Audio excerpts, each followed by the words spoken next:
कलिंगनगर शिल्पांचल को यातायात करुवा कंपानी बस व्यासनगर सहर भितर को प्रवेश न करने विभिन्न महलू पूर्व दाबी होता। बस गुड़िक एठी सेठी ठिया होई कर्मचारी को नेबा आनिबा करिबा और यातायात फल सहर में ट्राफिक जाम हेउतिला। कंपानी बस दुर्घटना रे मृताहत मध्य घटिथिला। एहार निराकरण पई बुद्धिजीवी और प्रशासन मध्य पूर्व आलोचना होइतिला। बस रहणी पई स्वतंत्र स्थानर व्यवस्था करा जिबाकू निष्पत्ति होइतिला।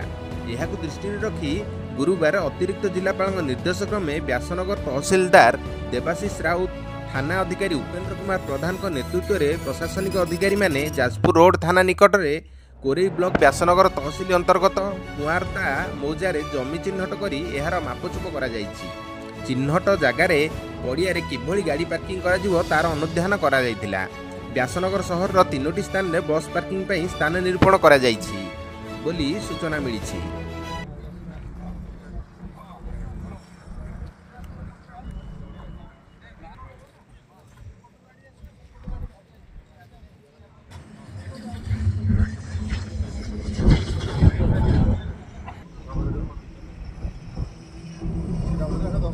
व्यासनगर पद्मलोचन नायक रिपोर्ट स्वराज्य खबर।